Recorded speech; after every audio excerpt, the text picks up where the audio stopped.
बेहद की परम शांति. In his book Supreme Knowledge of the Infinite, Bapuji reveals to us the time cycles and time span of Brahma. In chapter 3, Bapuji discusses the time cycle and duration of the epochs or the yugas. In the descending order, we find the time cycles as follows.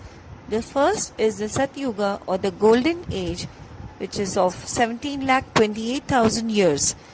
The second is Treta Yuga or silver age, which is having a span of 12,96,000 years. Thirdly, the Dwapar Yuga or bronze age, which constitutes of 8,64,000 years, is followed by the last Yuga, which is Kali Yuga or iron age, consisting of 4,32,000 years. Now, the total time span of the above four yugas constitute one Chatur Yuga, which is 43,20,000 years.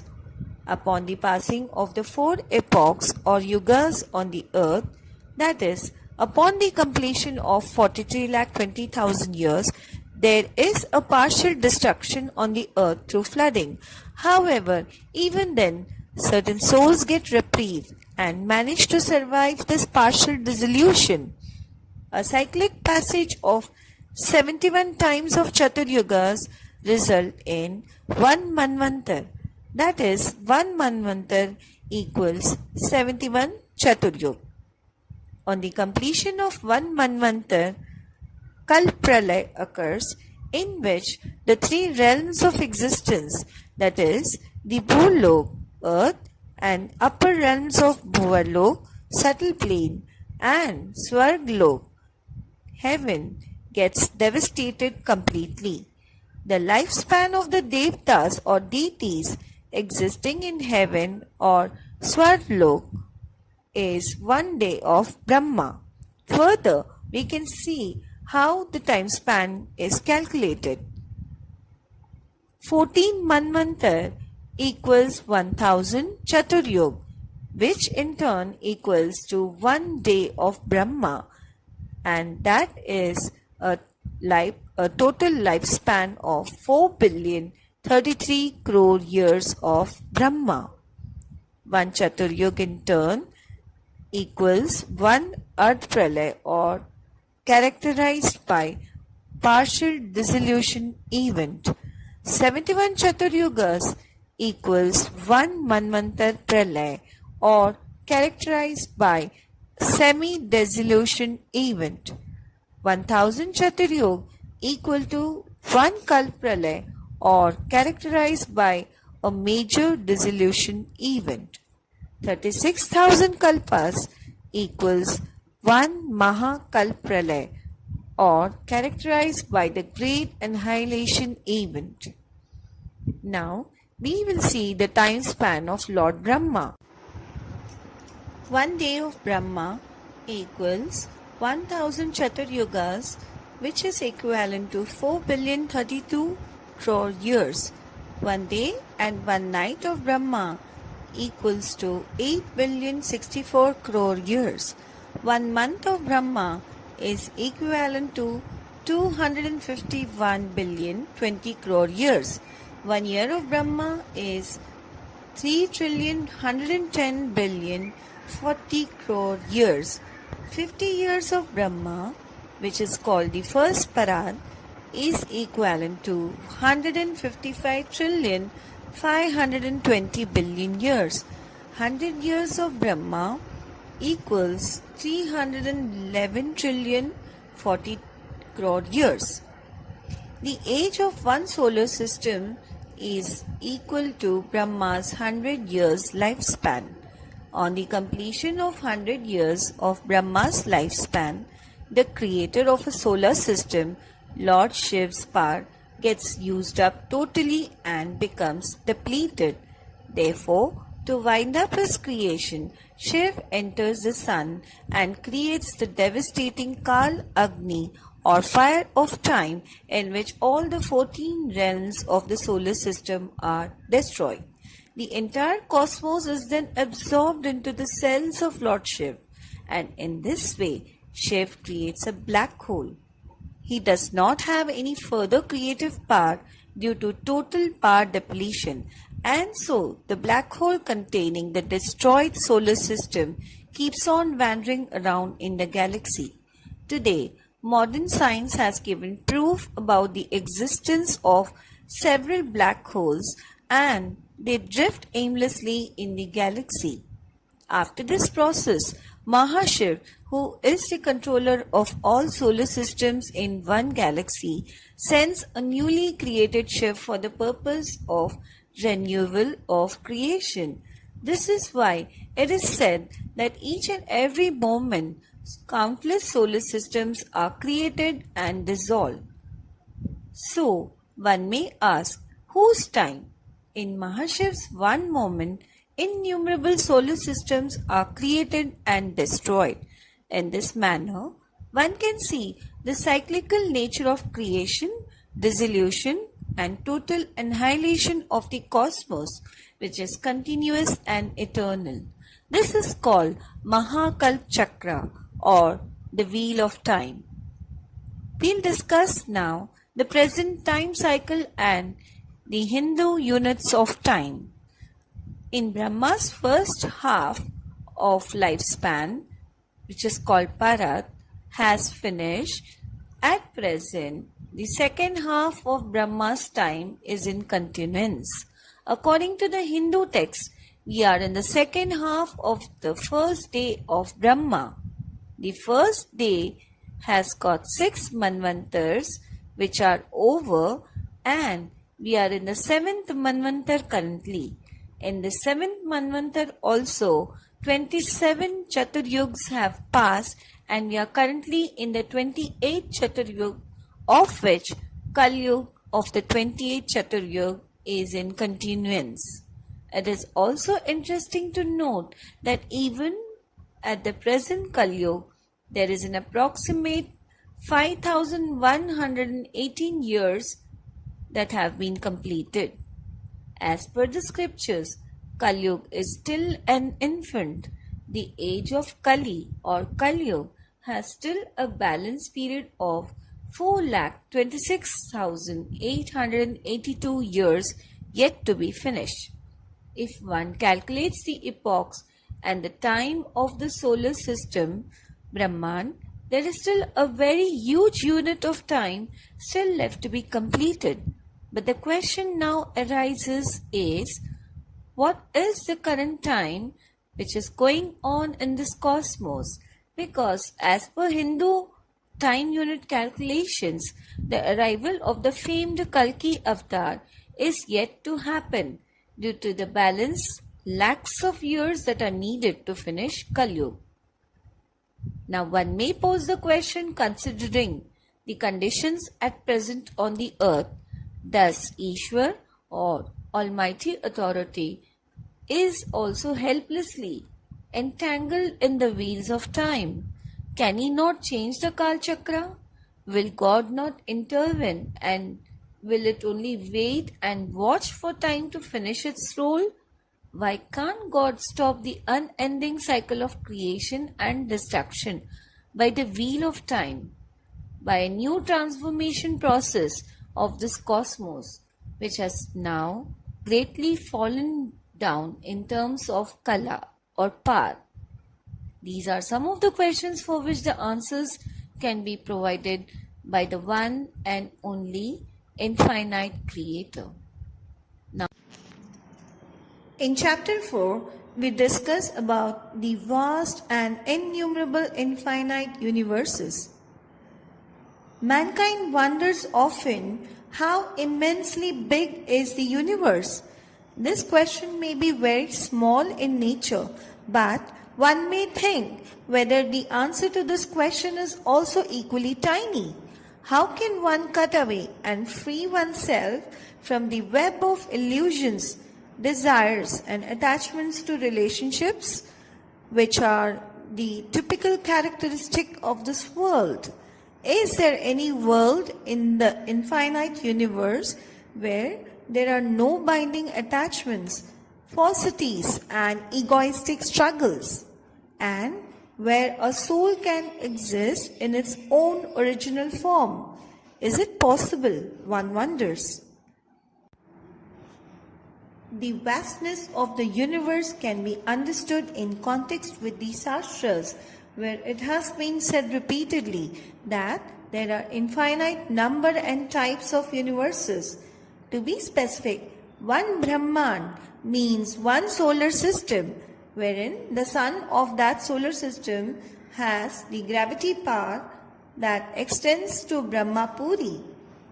According to science, the visible universe constitutes 150 billion light years in space, and in this length of 150 billion light years, there are trillions of universes, and amazingly, in each universe, there are billions of galaxies. In each of these galaxies, there are many billions of solar systems. For example, in our Milky Way galaxy, there are approximately 800 billion solar systems. Our neighboring Andromeda galaxy constitutes at least 1000 billion solar systems. A single galaxy contains billions and billions of solar systems, and the great central sun in the center of the galaxy exhibits massive gravitational power, due to which 800 billion solar systems revolve around it, similar to that of the planets of our solar system revolving around our sun due to its gravitational pull. So, we can only guess as to the power of the great central sun around which several billions of solar systems circulate. The gravity power of one galaxy is approximately 1 lakh light years in space, and there are about 800 billion solar systems in our galaxy. Similarly, there are billions of galaxies in one single universe, and again billions of universes exist in 150 billion light years of space.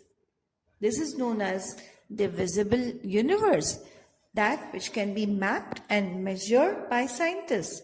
However, can science go beyond this and estimate accurately about the multiverses whose existence has been discovered and accepted as reality by contemporary astronomy? In this sense, it can be said that the earth can be compared to the tip of a needle in this vast cosmos teeming with uncountable solar systems, galaxies, and universes. In this perspective, if we imagine the earth from the perspective of outer space, that is, our solar system tucked away among billions of other stars and the solar systems within our galaxy, and our galaxy amongst an endless mass of billions of other galaxies, then our earth is no more than a tiny speck in our universe. There are innumerable solar systems which contain suns that are thousands of times larger in size and brighter than our sun. It has been estimated that the universe is at least 150 billion light years wide, but this is only about the observable or visible universe comprising of all matter, which in theory can be seen and measured from the earth. It also means that it is possible in principle for light or other signals from the object to reach an observer on earth. However, this huge expanse of 150 billion light years of visible universe containing billions of solar systems has only zero power or kala. To reach at least one kala or power level, we need to understand the cyclical periods of time and power corresponding to each dimension. Today, science is also trying to understand the correlation between space, time, and speed of light. The sankalp or the power of thoughts of an individual is directly proportional to his soul power, and with this will power or thought power, an individual can manifest and achieve whatever he or she desires. However, it is important to know that in today's times, human beings have almost nil soul power or consciousness, and the power to understand, that is spirituality, is totally depleted. It is due to this reason that the mind, senses and intellect of a person is completely entangled in the five elements of this material world. When one absorbs and assimilates in himself the supreme knowledge of the infinite, then we come to unlock the mysteries and get answers to our eternal questions, that all souls are created by one supreme soul, and all the super souls are created by one supreme Father. Further, in this infinite universe, the Supreme Father is one, and there are many supreme souls, but the ultimate infinite creator, the Almighty Authority, has created the Supreme Father. It is indeed the Supreme Father who has created the supreme souls, who in turn created the divine beings or devtas or deities, who in turn created human souls. The human beings caught in the five vices became degraded in soul quality and fell down to the 84 lakh or 84 million yonis, which are called the types or species of life. And to understand the supreme knowledge of the infinite, firstly, one has to understand that who am I? One needs to be aware in himself that I am a soul residing in a body, and this body is merely a vehicle for the purpose of fulfillment of actions in this physical world. The five elemental body of this world is not much significant when compared to the vast subtle realms which lie above 200 kilometers from Earth's gravitational pull. The ether element or Akash Tattva is predominant here. Similarly, in the five elemental human body, there exists the subtle body of air element, that is the Vayu Tattva, which in turn contains the ether elemental subtle body called Akashi Sharir, similar to that of a large container having smaller containers enclosed within itself. We find that the ether subtle body encloses another subtle body formed of divine elements, that is called Mahatattva, and this divine elemental body contains in turn the subtle body of supreme divine elements called the Paramtattva Sharir, and finally inside this Paramtattva subtle body resides the immaculate soul. The immense controlling power of the soul can be activated so that we can charge our subtle body, causal body, supracausal body, and obtain divine vision, through which we may be able to see the higher realms, infinite universes, galaxies, billions and trillions of solar systems, planets and stars, and also be able to behold the infinite of infinite cosmos.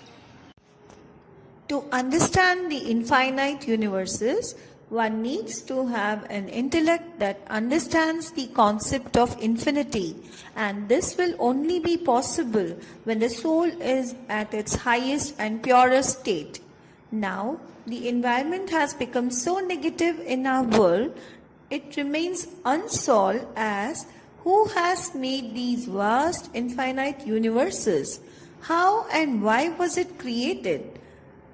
How was the incorporeal world created? How did the world come down from the incorporeal to subtle to corporeal form? Who is the creator of the infinite of infinite world?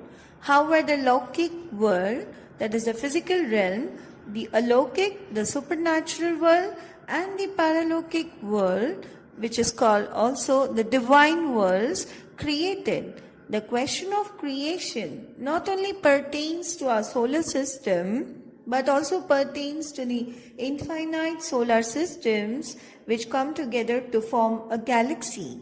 We can also ponder about the billions and trillions of galaxies that group together to form one universe. Who would be their creator? Further, it is estimated that there are 10 raised to 500 universes, out of which one may say there are as many universes in the cosmos as much as the grains of a sand on a seashore. An average soul has become tamopradhan or degraded in quality, as there is no choice but to breathe in the negatively charged air, due to which our air elemental subtle body has become negative, subsequently affecting our thoughts in a negative manner. The soul or Atma needs to be activated to bring back positivity and divinity in itself. And for this to happen, our mind has to change, which will have a related positive impact on the environment.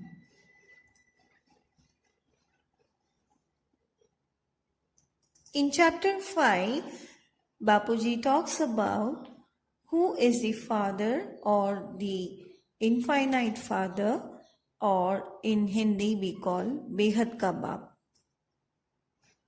Who is the Almighty Authority? Who is the ultimate Parabrahma Parameshwar, of whom the Prophet Muhammad had described as Noor and Jesus Christ had praised as light?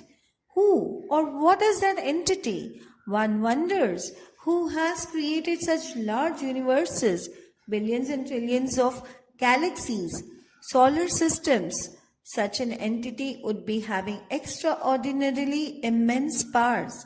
How much power would be required to create infinite worlds and uncountable universes?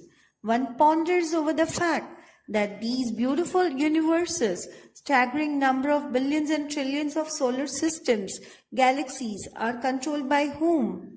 Who is in charge of their smooth and harmonious functioning? Because it follows that even if we take the case of a human body, it cannot work without the soul's control over it. Then, what about those innumerable and vast worlds? Who is responsible for their control and continued self-sustained cycles and moments? These are points to think about deeply. The Earth, as per modern astronomy, is just a tiny fleck in this universe when we compare it with the other celestial objects of the cosmos. In fact, even our solar system is a mere dot in the multitude of varied and infinite creations of trillions and billions of galaxies and universes. So, can we really have even an idea about the huge power that must be with the source of all power? In our scriptures, it is stated that the splendor and might of 100 billion suns is only a minute portion of power out of the strength and might of the Parabrahma Parameshwar. With this small fragment of power, only the source creates infinite universes, controls them, and finally dissolves them. So, now we will try to understand who is Behad Ka Baap, or the Father of the Infinite. For the purpose of easy understanding, we will analyze the words infinite and Father separately for better clarity, since the word Father is also used to denote the creator of the physical body, as in humans. The creator of the 5 elemental body is called Father in our world.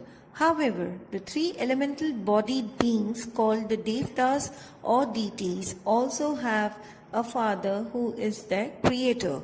Similarly, the father of one solar system is Supreme Soul, Shiv, the creator of a galaxy, is also called its father, that is Mahashiv.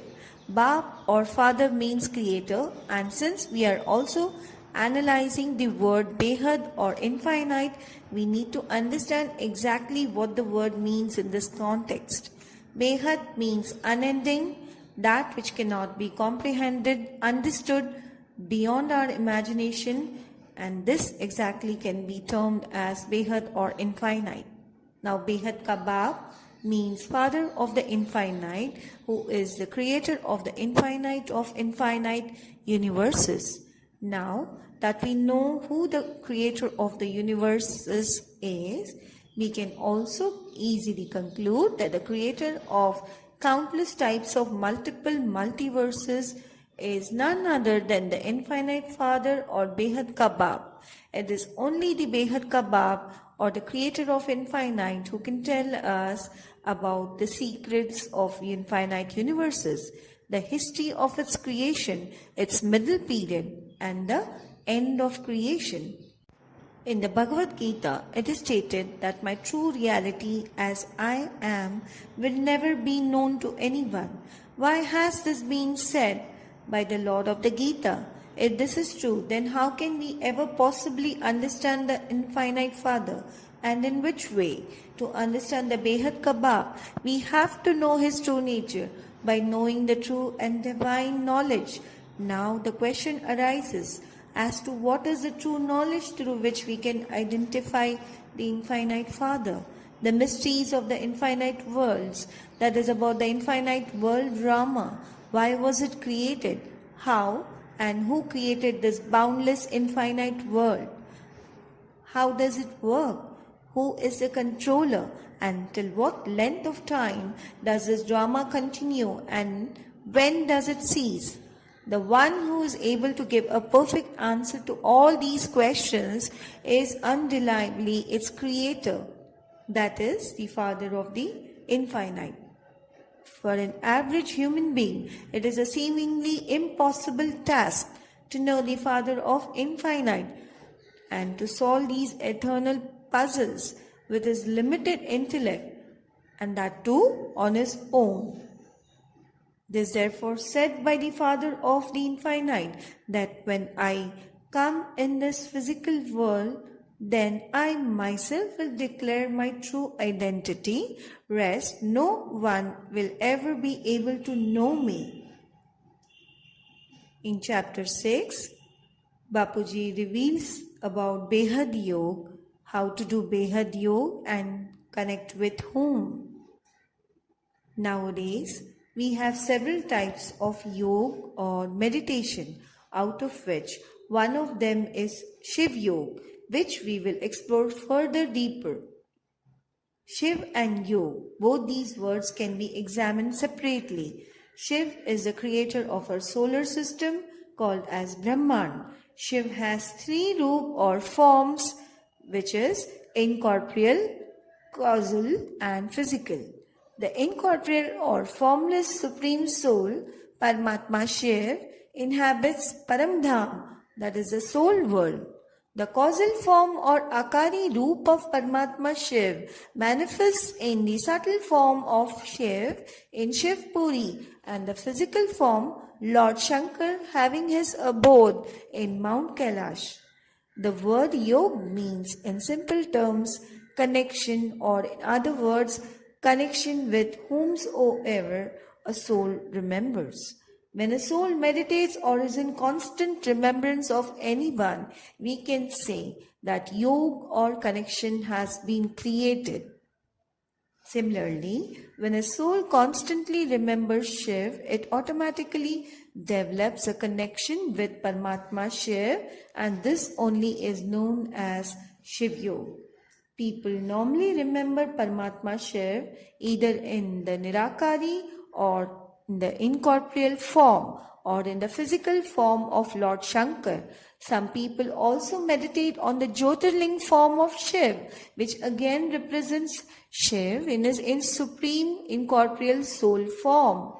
When a soul remembers Paramatma Shiv in his incorporeal form, then it receives power from him, and slowly, by making efforts in deeper meditation, finally goes into Paramdham, or the incorporeal abode of Paramatma Shiv. Similarly, when the soul remembers the causal or the Akari form of Shiv through persistent efforts in remembering Akari Shiv, it is able to reach the higher causal dimension or the Akari Dunya of Shiv, which is called Shivpuri.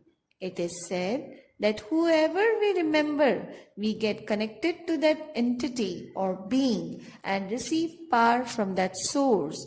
We can go beyond Shiv Yoga and move on to Mahashiv Yoga by Mahashiv. We mean the creator of one galaxy, Mahabrahman. With the intention of creative thoughts by Mahashiv, there was a breakup in power, due to which billions of fragments of power, that is billions of Shiv, were created. Therefore, we can safely say that Mahashiv is billions of times powerful than Shiv. The soul imbibes the knowledge of Mahabrahman or the galaxy, connects with Mahashiv and gets power from him. And by this method, a spiritual soul can reach the abode of Mahashiv, which is Mahaparamdham, or the great incorporeal world. This method of yoga is known as Mahashiv Yoga. Similarly, the soul can transcend beyond the galaxy and go to Param Mahabrahman, or the universe, by connecting with the creator of one universe, or Param Mahashiv, receiving power from him, and thereby the soul becomes empowered and equal to Param Mahashiv. It is thus able to go to the abode of Param Mahashiv, which is Param Mahadham. Now we will discuss what is the yoga of the infinite, or Behad Ka Yoga. It's an unequivocal principle that whomsoever we remember, we connect with them and receive power from them.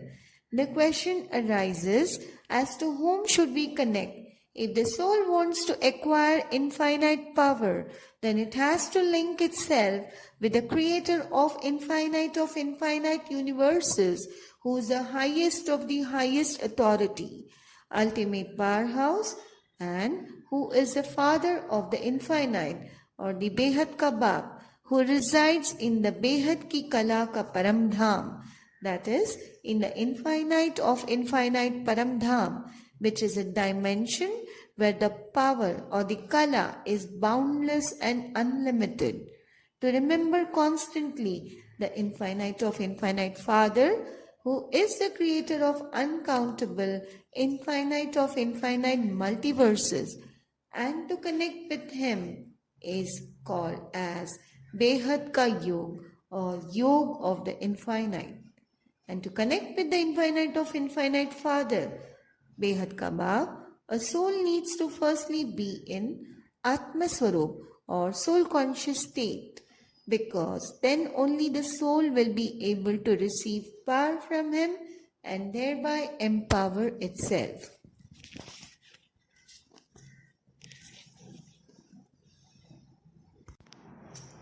In order to connect successfully with the Almighty Authority in infinite you, the soul has to forget its body and all its bodily relations of this material world, be situated in soul consciousness, and then only it will be able to receive the infinite powers from the Almighty Authority. The Father of the Infinite has the unlimited and infinite power, which is Behad Ki Kala of Param Light, or one may call it the Supreme Divine Light of the highest order. One must understand the enormous power of the Supreme Divine Light, equal to the light of infinite trillions of suns. The soul must be in yoga, feel and experience that it is receiving the purest and most powerful Param Light from Behad Ka Bap. Then only the spiritual soul will be empowered and consequently become an ocean of peace in itself by and by.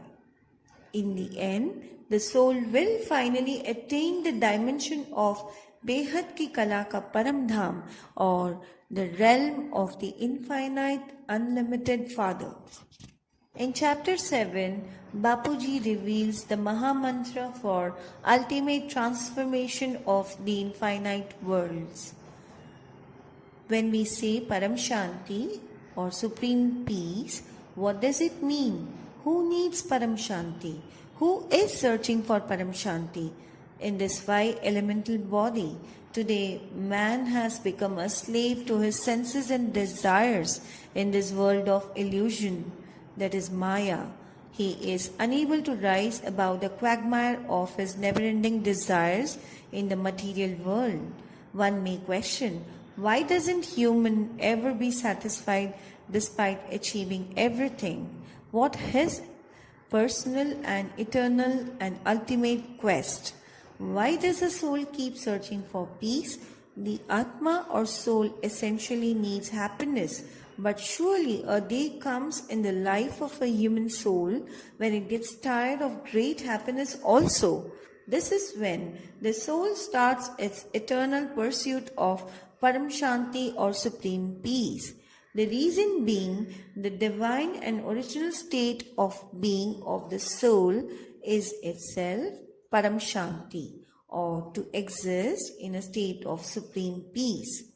When the souls were originally created, then at the time of their creation, their original nature of soul was Paramshanti only. However, in today's gross world, the soul quality has become so degraded that it has completely lost remembrance of its original nature of supreme peace. By getting trapped in the vicious cycle of births and deaths and experiencing grief and misery in many previous births, the soul at present has become negative in thought and deed. For this reason, it is most crucial for the soul to be reminded of its original divine nature of Paramshanti. Many institutions and people say or recite Om Shanti. The words Om means A-U-M and which represents the three prime Hindu deities Brahma, Vishnu and Shankar. Shanti means peace. So this indicates that we take power or Shakti from these deities. In that sense, one also knows that in each solar system there is one Brahma, Vishnu and Shankar who are responsible for controlling the entire solar system. We are also aware that at present, even these divine beings do not have any power left in them. Therefore, it is of utmost importance to say Paramshanti because the real duty, dharma, the attribute or the sanskar of a soul is Paramshanti or supreme peace. If we repeatedly utter Paramshanti with pure intention, then our soul will eventually get the vibrations of Paramshanti and will experience divine supreme peace. Even if we continually chant Paramshanti, the feeling of Paramshanti gives a divine and peaceful effect on our mind and body. By sincerely saying Paramshanti, we obtain supreme powers from the infinite of infinite eternal universes, or in other words, we receive the powers of Param Prakash, supreme light, and Param Tattva, supreme divine elements in our soul. The soul comes into awareness that it has to become an embodiment of supreme peace. When we utter Paramshanti again and again, the emotion that develops in oneself gives rise to positive vibrations in oneself, which positively affects our causal body. The continuity of positive vibrations emitted by the divine word Paramshanti changes the soul's recording, which is stored in our causal body, and our aura also becomes charged with positivity. Due to a strong positive aura, the causal body is able to receive and accept positive energy from the environment and consequently is able to internalize and hold the vibrations of Paramshanti. The vibrations that we receive affect our causal body, which in turn affects our subtle body, which is responsible for the formation of our aura. When the individual soul thinks with an intention of Paramshanti, the aura becomes charged with the vibrations of supreme peace and is able to influence its surrounding environment. This means if the soul's thoughts are of Paramshanti, the resulting vibrations of supreme peace go out in the environment and thereby generate a positive change in the environment. To think is also an act. Therefore, when the Atma or soul thinks about supreme peace with a pure intention, then the actions of the soul results in Paramshanti, and subsequently the soul gets a total feeling of Paramshanti. When one thinks repeatedly with the intention of Paramshanti in Atma Swarup Sthiti or in soul consciousness state, then the original attribute of Paramshanti stored in our causal body and which has been concealed deep down inside the causal body starts to emerge. Thus, the soul can definitely attain its ultimate goal of Paramshanti. In the end, the soul experiences Paramshanti to the extent that it comes to be in a state of Sat Chit Anand. Atma or the cell is the absolute truth. The Chit or the mind through the soul experiences Param Anand or supreme bliss only when the soul realizes the supreme truth. And this Param Satya or supreme truth is realized only when the soul situates itself in its original state of Param Shanti. When the spiritual soul constantly meditates on Param Shanti, then it will be able to attain Param Anand or supreme bliss. And finally, one day it attains supreme peace.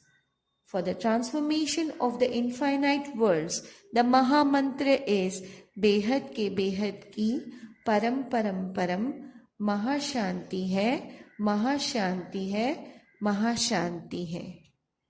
By saying the above Maha Mantra within oneself, the soul comes to be in a state of Param Shanti and keeps experiencing the supreme peace, and the surroundings of the individual seeker is filled with divine supreme peace vibrations. In this way, not only can the spiritual soul achieve and experience Param Shanti, but also help the other souls to experience the same. Param Shanti.